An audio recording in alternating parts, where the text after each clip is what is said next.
फट ऐप, खबरें सिर्फ 30 सेकंड में। डाउनलोड कीजिए तक ऐप। ये आपके ऊपर आरोप है कि बेटे को टिकट नहीं मिला, इसलिए आप पार्टी छोड़। अरे बेटे या बेटी को टिकट मिले ना मिले इससे कोई मतलब नहीं भाई। हमारे सामने पूरा प्रदेश है, दलित है, पिछड़ा है, किसान है, बेरोजगार नौजवान है, छोटे लघु मध्यम व्यापारी हैं, इसलिए उनके हितों की मुझे चिंता है। एक बेटा नहीं 1000 बेटे हमारे उत्तर प्रदेश में हैं, इसलिए हम उन सब की लड़ाई लड़ते हैं। हम केवल एक बेटी और बेटे के चक्कर में राजनीति नहीं करते। की भावना के अनुसार मैं अगले निर्णय लूंगा। पार्टी छोड़ने की वजह क्या थी? ऐसा क्या लगा? पार्टी छोड़ने का वजह पत्र में उल्लिखित है। नहीं तो 5 सालों तक आपने क्यों नहीं छोड़ी? कि कह रहे हैं बीजेपी वाले कह रहे हैं कि सत्ता का पूरा सुख भोगा आपने 5 सालों तक। फिर से बैठ के बताएंगे आप। पूरा 5 सालों तक सत्ता का सुख भोगा, इसलिए आपको कह रहे हैं कि मौसम विज्ञानी के आप जा रहे हैं, वक्त में सबसे बदल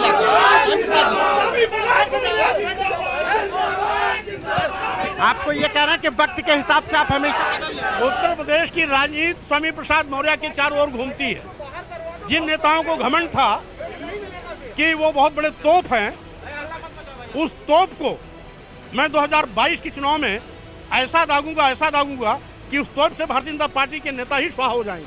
नमस्कार, यूपी तक देख रहे हैं आप, मैं हूं आपके साथ गौरांश श्रीवास्तव। उत्तर प्रदेश विधानसभा चुनाव से पहले भारतीय जनता पार्टी को बड़ा झटका लगा है। रोजगार और समन्वय मंत्री स्वामी प्रसाद मौर्य ने योगी कैबिनेट से इस्तीफा दे दिया है।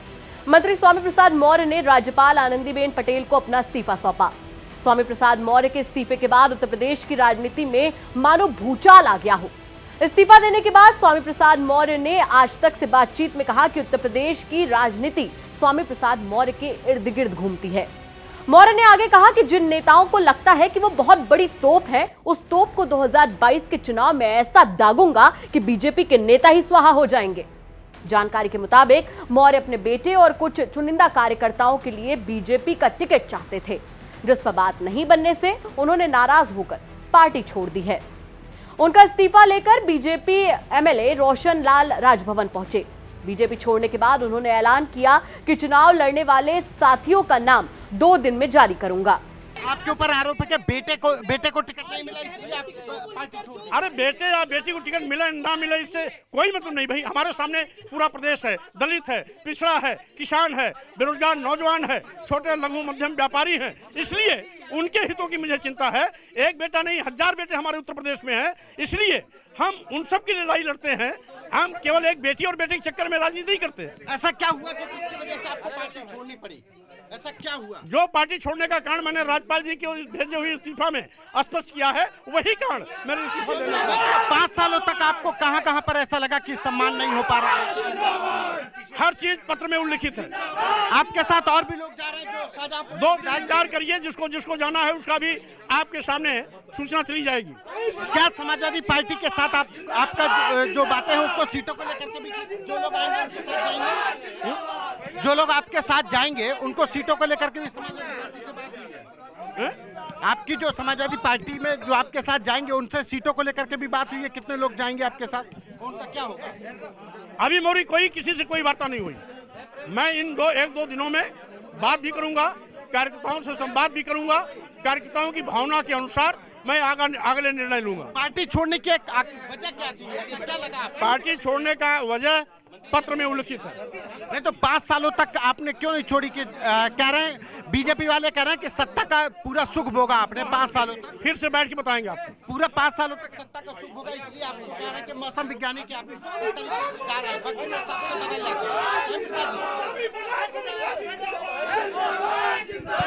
आपको ये कह रहे हैं कि वक्त के हिसाब से आप हमेशा उत्तर प्रदेश की राजनीति स्वामी प्रसाद मौर्य के चारों ओर घूमती है। जिन नेताओं को घमंड था कि वो बहुत बड़े तोप हैं, उस तोप को मैं 2022 के चुनाव में ऐसा दागूंगा कि उस तोप से भारतीय जनता पार्टी के नेता ही स्वाहा हो जाएंगे।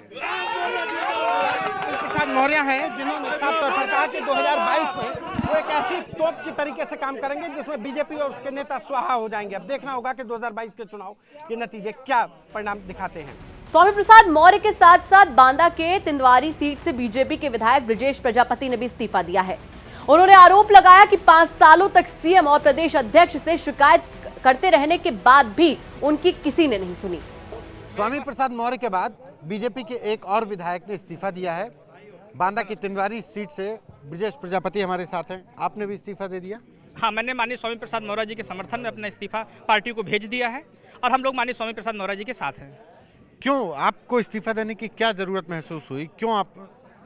जिस तरीके से भारतीय जनता पार्टी की केंद्र और प्रदेश की सरकार ने गरीबों, कमजोरों और पिछड़ों के खिलाफ कार्य करने का काम किया है, हम लोग ओबीसी की जातिगत आधारित जनगणना की मांग लगातार कर रहे थे।